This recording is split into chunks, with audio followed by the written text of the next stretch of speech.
السلام عليكم ورحمة الله وبركاته. nin la yidhaaho macalin faaruuq addaraafi oo u dhashay dalka yemen ayaa jariidad ka mida jariidaha yemen ayuu sheeko aad u cajiiba u ku soo qoray. wuxuu ku leeyahay 38 sannadood ka hor macalin banha af ingiriisiga dhigi jiray iskuul ka mida iskuulada magaalada Sanca ee Yemen ku taala. halka arday ka mida ardaydayda ayaa xoog indhahayga u soo jiitay oo aan ka yaabay. waxaan ka yaabay maskaxdiisa iyo firfircoonimadiisa uu Ilaahay uu siiyay. laakiin dib quru inankaas ama ardaygaas uu lahaa waxay ahayd inuu in badan iskuulka uu ka jarjari jiray ama uu habsaami jiray. maalin kamida maalmaha uu jiray ayaa arday kamida galaaska ayaan u yeeray. waxaan ku iri waa maxay sababtoo uu inankan maalin kasta u jaro ama uu habsaamo maadaama adigu aad jaarkiisana tahay xaafadda iskuulkana la dhigatid. wuxuu ku iri runtii hadan kuu sheego horta marmar fara badan lacagta baskaba ma haysto suu iskuulka u imaado.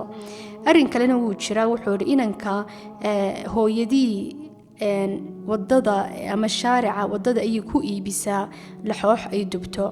marka laxooxda ay dubto ay arday kamida ay ku xantaan markaasuu isaguna xanaaqa uu la dagaalamaa.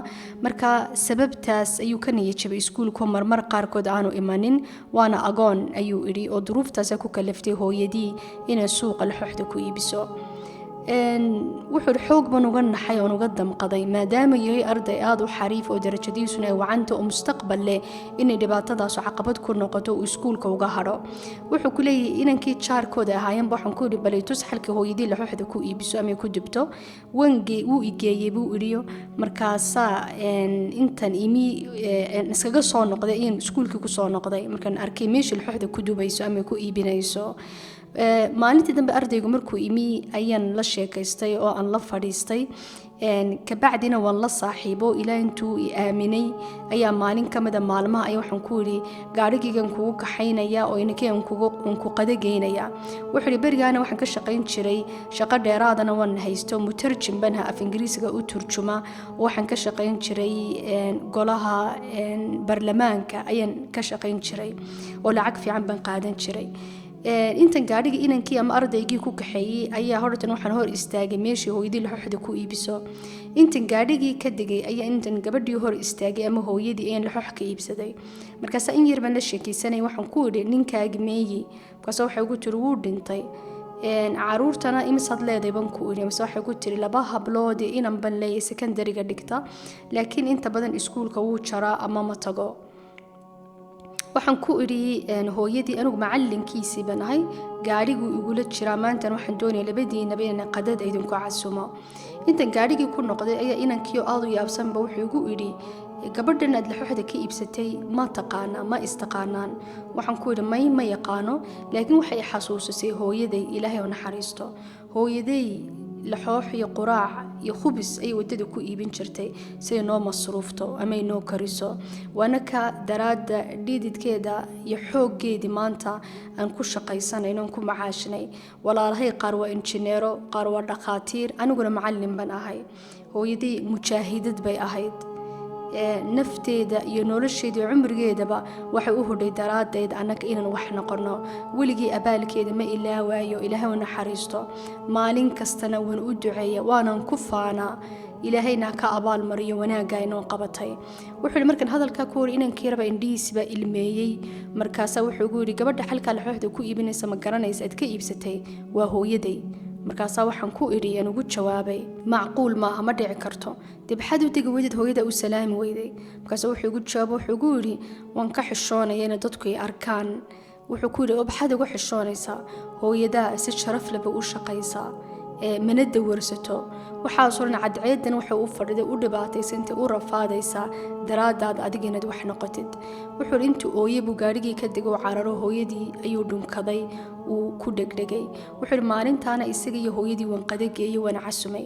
maalintii labaad markan galaaska ama iskuulka imi ayaa intan istaagay baan ardaydii aan uga sheekay hooyaday iyo si u rafaaday iyo halgankii nolosha u gashay sanadku wuxuu noqono.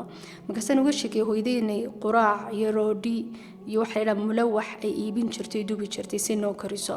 waxaan uga sheekay ardayda ajarka weyn iyo qiimaha gabadha caruur korinaysa keligeed ajarka ilaahay uu siiyey iyo kaalinta weyn ee dhinaca ilaahay kaga taagan tahay. waxaan xasuusiyay nabiga calayhi salaatu wasalaam uu yidhi yowma alqiyaama waxaan ahay qofka ugu horeeyay albaabka jannada fura. wuxuu yidhi anigu albaabkii jannada furay ugu horeeya oo geli lahaa ayaa gabadh baa soo cararaysa oo igu cidhiidhinaysa albaabka jannada. markaase waxaan ku odhanayaa maxaa ku helay yaa tahay?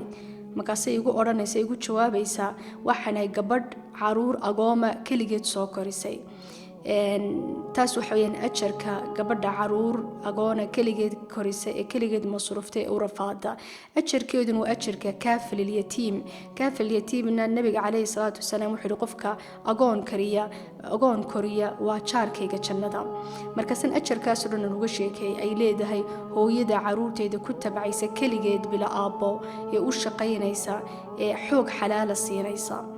wuxuu ku leeyahay sheekadii sidii baan ku ilaaway. iskuulkii waan ka tegay, waqti badan baa ka dambeeyay, inankiina wuu tegay. dhowr iyo 30 sannadood ka bacdi ayuu ku leeyahay ayaa maadaama aan mutarjim af ingiriisi ahay ayaa nin ka mid ah ganacsatada ugu waaweyn dalka Yemen ayaa iga dalbaday inaan Yemen u raaco oo u turjumo af ingiriisiga isagoo xanuunsanayo dhakhtar u tagay halkaas. wuxuu ku leeyahay jaaliyadda Yemen ee joogta ingiriiska ee soo dhaweysay cusumad noo samaysay. markaas hadhowtana waxay nooga sheekeeyeen dhakhtar Yemeniya oo dhalinyaro ah oo dhakhtarka xukuumadda ingiriiska ama London ka shaqeeya oo jaamacadda Londonna wax ka dhiga oo aad u cajiib aqoontiisu xoog u sareyso oo wacano dadka soo dhaweeya. marka waxay nagu la taliyeen ninka inaan u tagno ama doctorka u tagno suu anaka noo baaro ama uu noo daweeyo uu nacaawiyo. wuxuu ku leeyahay kaarkiisa ban in badan aan raadinay. markaan kaarkiisii goosano in badan aan sugaynay ayaa maalintii dambe dhakhtarka ayaan isu raacan aniga ninkii ganacsatada iyo anigoo turjumaan af ingiriisi oo raacay. markaan dhakhtarkii qolkii aan galnay aan fadhiisanayba waxaan arkay ninkii dhakhtarka Yemeniga sida ii eegaya. markii dambe buu kursigiisa ka soo booday waa ka igu dhigdhigay madaxa iga dhunkaday intuu foorsadana cagii iga dhunkaday. markaas wuxuu yidhi waa macallinkaygii ustaad Faaruq weeyaan wallahi ismaad bedelin adiga waxa weeyaan ninka noloshayda bedelay baad tahay ilaahay ka abaal mariyo. markaasan yaabay maskaxdaydii dib aan u celiyay xasuustiba dib igu noqotay. markaasan xasuustay inuu ahaa inankii hooyadii ka khajili jiray iyo shaqada hooyadii ka xishoon jiray. waxa weeyaan maanta ninkan dhakhtarka dawladda ee London aan ugu nimi isagoo ku takhasusay cudurrada wadnaha ku dhacda iyo daweynta cudurrada gaar ahaan wadnaha iyo xididada wadnaha ku soo takhasusay. isagoo maanta dalka ingiriiska degan oo jaamacadda Londonna wax ka dhiga. reer buu leeyay, guri buu halka ingiriiska ku leeyay, baasaboorka ingiriiska uu haystaa, hooyadiina way la nooshahay oo gurigiisa kula nooshay si cisad iyo karaamad leh. adiguna waxaad xasuusataa mar kasta qof daciifa adhiil iyo garab aad u noqotid oo qacantaad u dhiibtid oo aad caawisid oo mowqif adag aad ka istaagtid oo hadal naxariis leh aad ku tiraahid iyo dhiirigelin aad siisid. laga yaabaa qofkaas oo xabaal ku jira xabaasha aad ka soo saartid oo xidigaha iyo cirka aad geysid. waxaad noqotaa kii dadka noloshooda bedelay ee garab u noqonayay. ha noqonin kii dadka noloshooda burburinayay ee niyad jab ku ridayay. ومهدسنتين والسلام عليكم ورحمة الله وبركاته.